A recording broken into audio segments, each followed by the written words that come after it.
તમારું સૌનું એસીપીસી ની અંદર રાઉન્ડ 1 નું એડમિશન થઈ ગયું હશે. ઘણા બધા વિદ્યાર્થીઓ મોસ્ટલી રાઉન્ડ 2 માં જવાના છે. આજે 17 તારીખ છે, ટોકન ફીસ ભરવાનો છેલ્લો દિવસ રાઉન્ડ 1 ની. તમને હું કેલેન્ડર બતાવું તો રાઉન્ડ 1 ની ટોકન ફીસ ભરવાનો છેલ્લો દિવસ 13 તારીખથી 17 તારીખ હતી. એમાં આજે 17 તારીખ છે એટલે ઘણી બધી કોલેજના અમુક કોલ તમારી ઉપર આવ્યા છે અને એમને તમને ફોર્સ કર્યો છે કે એમની કોલેજની પણ ફીસ ભરો અને તમને ઘણું બધું કીધું છે. તો આજના આ વિડીયોની અંદર હું તમને માહિતી આપવાનો છું અને તમારી સાથે શું થઈ શકે છે અને તમારે ફોનનો જવાબ હજી પણ આવે છે તો કેવી રીતે આપવાનો છે, કાલે આવે છે, પરમ દિવસ આપવાનો છે, તમારે શું કરવાનું છે એની તમામ માહિતી આપીશ. તો યસ દોસ્તો, મારું નામ છે પ્રિયેશ પટેલ. આપ સર્વેનું ખૂબ ખૂબ હાર્દિક સ્વાગત છે પ્રિયેશ વિદ્યાપીઠ પ્લેટફોર્મની ઉપર. વિડીયો આખો જોજો કેમ કે આમાં બહુ જ સારી કોલેજ છે. એક બે કોલેજ માટે તો મને માન હતું, એ પણ આજે જતું રહ્યું. હું નામ નથી લઈ શકતો ઓનલાઈન પ્લેટફોર્મ ઉપર અને મને કદાચ એવું હતું કે આ કોલેજો ખરેખર સારી હશે જેને વિદ્યાર્થીઓના હિત માટે કામ કરવું હશે, પણ એમણે કોઈ વિદ્યાર્થીઓની પડી નથી. કેમ કે એ જે વિદ્યાર્થીઓ છે એમને જોડે મેં રેકોર્ડિંગ માંગ્યું અને એમણે મને રેકોર્ડિંગ પણ મોકલ્યા છે અને પછી મને ખબર પડી ગઈ કે ભાઈ આ કોલેજો જો આવું કરતી હોય તો બાકીની કોલેજ માટે તો શું આશા રાખવી. તો યસ દોસ્તો, અગેન હાર્દિક સ્વાગત છે. વિડીયો ખાસ જોજો. વિડીયો ચાલુ કરીએ એની પહેલા જે પણ વિદ્યાર્થીઓ રાઉન્ડ 2 માં જવાના છે એમનું ભણવાનું ના બગડે એટલા માટે આપણે મેથેમેટિક્સ 1 નામનો કોર્સ લોન્ચ કરી દીધો છે. મેથેમેટિક્સ 1 એ દરેક યુનિવર્સિટી, દરેક કોલેજની અંદર આવતો કોર્સ છે. ગુજરાતની અંદર સૌથી વધારે રિઝલ્ટ જે છે એ પ્રોડ્યુસ કરતી કોઈ મશીન હોય તો એ પ્રિયેશ વિદ્યાપીઠ અને એમના સ્ટાર ટીચરની ટીમ છે. નીચે ડિસ્ક્રિપ્શનમાં આખા મેથેમેટિક્સ 1 કોર્સનું તમને મેં સમજાવી દીધું છે. અમારા રિઝલ્ટ્સ બતાવ્યા છે. બીજા રિઝલ્ટ્સ તમારે વધારે જોવા હોય તો ક્યાંથી જોવાના, ડેમો ક્યાંથી જોવાના, કોર્સ કેવી રીતે બાય કરવાનો, બધી માહિતી નીચે છે. વિડીયો તમે જોઈ લેશો, બધી માહિતી મળી જશે. અર્લી બર્ડ ઓફર ચાલુ છે, ખાસ જોડાઈ જજો. સેશન આ વીકથી ચાલુ થઈ જવાના છે. તમને બહુ જ મજા આવશે, જબરજસ્ત તમને ભણવા મળવાનું છે. હવે જે કોલેજના ફોન આવ્યા છે હું તમને કહું. ઘણી બધી કોલેજે વિદ્યાર્થીઓને આ રીતે ફોન કર્યા છે કે ભાઈ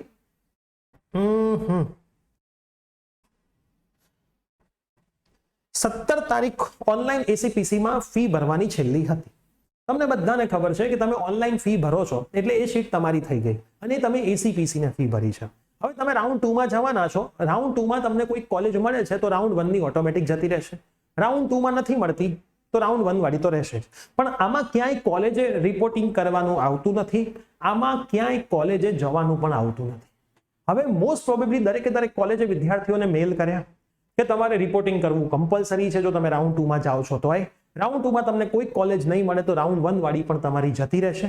તમારે 5000 ફીસ ભરવી પડશે, 7000 ફીસ ભરવી પડશે. અમુકે તો 25,000 ફીસ માંગી લીધી છે અને ઘણા બધા પેરેન્ટ્સે ડરના માર્યા આ ફીસ જમાઈ કરાવી દીધી છે અને પછી અમને કોલ કર્યો કે સર હવે શું થશે, એ લોકો ફીસ માંગી રહ્યા છે.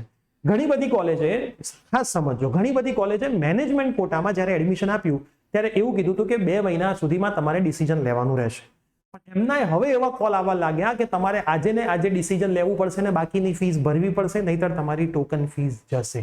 હવે તમે વિચાર કરો, જે પેરેન્ટ્સે મહેનત કરીને પૈસા ભેગા કર્યા હોય, કોલેજને આપ્યા હોય, કોલેજ 2 મહિનાનો વાયદો કરે અને પછી એમાંથી ફરી જાય તો એ કેટલું યોગ્ય છે. અમુક એવી સારી કોલેજ પણ છે કે જેમણે વિદ્યાર્થીઓને ફોન કરીને એવું કીધું છે કે તમારે 7,000 ભરવાના, 7,200 ભરવાના, 25,000 ભરવાના, 20,000 ભરવાના, તો જ તમે રાઉન્ડ 2 માં જાઓ. બીજી કોલેજ ના મળે તો અમારું એડમિશન રહે, નહીતર અમારું પણ જતું રહેશે. હવે એમ કહો કે એસીપીસી, પહેલા તો અહીંયા એસીપીસી ઉપર જ એક સવાલ આવે છે કે આ જે ડેટા વિદ્યાર્થીઓના એડમિશન આટલી કોલેજમાં થયા એ કોલેજને ડેટા મળ્યો ક્યાંથી? ને જો ડેટા મળે તો જે વિદ્યાર્થીઓને આવા મેસેજ કરી શકે ને. તો હું એસીપીસી ને 2 હાથ જોડીને રિક્વેસ્ટ કરું છું કે આ દર વર્ષે તમે જે ડેટા વિદ્યાર્થીઓનો કઈ કોલેજમાં કયા વિદ્યાર્થીઓનું એડમિશન થયું એ ડેટા તમે જ્યારે કોલેજને પ્રોવાઈડ કરો છો ત્યારે જ કોલેજ આવા ખોટા પગલા લઈ રહી છે. જો તમે જ આ ડેટા કોલેજને પ્રોવાઈડ નહીં કરો તો કોલેજ ફોન ક્યાંથી કરશે? અને આ ડેટા ખરેખર તમારે પ્રોવાઈડ કરવો જોઈએ પણ નહીં. જ્યાં સુધી વિદ્યાર્થી રાઉન્ડ 2 માં જાય છે તો એને રાઉન્ડ 1 વાળી કોલેજ નથી જ ગમતી, પણ આ તો તમારો નિયમ છે કે ફ્રીઝ કરવી જોઈએ એટલે ફ્રીઝ કરે છે. તો એનો મતલબ એવો નથી કે એને એ કોલેજ ગમે જ છે. જો એને ગમતી જ હોત તો એ રાઉન્ડ 2 માં જવાનો જ નહોતો. તો એસીપીસી આ ડેટા દરેક કોલેજોને ના આપવો જોઈએ અને કોલેજોને આપે છે તો તમારે થોડા રૂલ્સ અને રેગ્યુલેશન સ્ટ્રિક્ટ કરવા જોઈએ કે આ રીતનો જો કોઈ કોલ કે મેસેજ તમારી સાઈડથી જશે તો તમારી પર એક્શન લેવામાં આવશે. બરાબર? કેમ કે નિયમ શું છે, જો હું તમને નિયમ સિમ્પલ ભાષામાં સમજાવી દઉં કે રાઉન્ડ 1 ની અંદર તમે ફીસ ભરી ઓનલાઈન તમે ફીસ ભરી કે જે પણ હોય, 0 રૂપિયા હોય, ગમે તે હોય, કન્ફર્મ કર્યું અને તમે રાઉન્ડ 2 માં જાઓ છો. રાઉન્ડ 2 માં તમને કોઈ પણ કોલેજ નથી મળતી તમારી ચોઇસ ફિલિંગ પ્રમાણે, તો આ તમારી જ સીટ છે, કોઈ લઈ ના શકે. તમે કોલેજ રિપોર્ટિંગ કરવા ગયા હોવ, કોલેજ ગયા હોય, કોલેજનો ફોન કર્યો હોય, કંઈ જ ના કર્યું હોય તોય રિપોર્ટિંગની આમાં ક્યાંય આવતું જ નથી. કોલેજ 1 રૂપિયો ભરવાનો આવતો જ નથી. આ તો કોલેજ વાળા તમને ખાલી જગ્યા બનાવીને ફોનો કરે છે.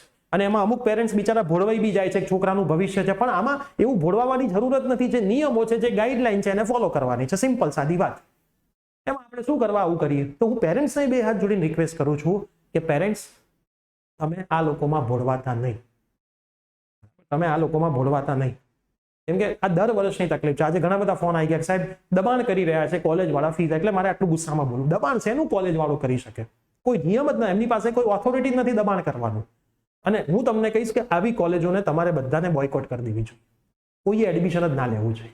ત્યારે આ કોલેજોને એમના વિદ્યાર્થીઓની વેલ્યુ સમજાશે અને એ વિદ્યાર્થીઓ માટે કંઈક સારું વિચારશે. બરાબર? આટલું દબાણ કોઈ દિવસ મેં તો જોયું જ નથી કે નિરમા વાળા કરતા હોય કે DAIICT વાળા કરતા હોય.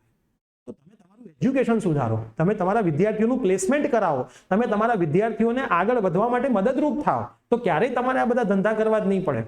પણ તમે ના તો વાત કરો છો પ્લેસમેન્ટની, ના તો વાત કરો છો સારી લેબની, ના તો વાત કરો છો ભણાવવાની, અને પછી ફોર્સ કરો છો, ને એ બી ખોટી રીતે ફોર્સ કરો છો. કેમ કે આજકાલના પેરેન્ટ્સ અને વિદ્યાર્થી અમારા જેવા ઘણા બધા યુટ્યુબર્સના વિડીયો જોવે છે.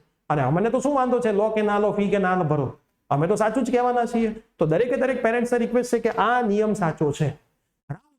તમે જ્યારે રાઉન્ડ 2 ની અંદર જાઓ છો, અહીંયા તમે ફીસ ACPC માં ભરી છે, તો તમારે કોઈ પણ કોલેજે જવાની જરૂર નથી. આ સીટ તમારી જ છે. કોઈ કોલેજ વાળો તમારી સીટ લઈ શકે નહીં. જરાય ગભરાતા નહીં. બરાબર? એ ખાલી તમને બીવડાવે છે. એમને એવું કહેવાનું કે સાહેબ રિટર્ન તમારી કોલેજના સ્ટેમ્પ પેપર ઉપર આ વસ્તુ લખીને આપો.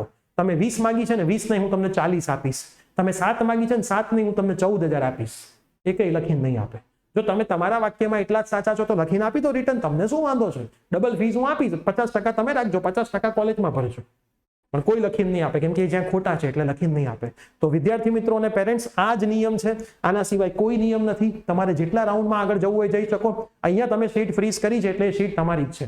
હજી રાઉન્ડ 2 માં તમને ગમતી કોલેજ નથી મળતી, તમારે રાઉન્ડ 3 માં જવું છે, તોય તમે રાઉન્ડ 3 માં જઈ શકો છો. ક્યાંય કશું રિપોર્ટિંગ કરાવવાની જરૂર નથી. રાઉન્ડ 3 માં નથી મળતું તો રાઉન્ડ 1 વાળી તમારી જ રહેશે. કોઈ કોઈને આપી શકે નહીં. તમે પૈસા ભર્યા એટલે આ સીટ હવે તમારી છે. તમે કોલેજ જાઓ, ના જાઓ, ભણવા જાઓ, ના જાઓ, કોલેજના રૂપિયા ભરો, ના ભરો, કોલેજને ફોન કરો, ના કરો, કોલેજનો ફોન ઉપાડો કે ના ઉપાડો. સિમ્પલ ભાષામાં આટલી વાત.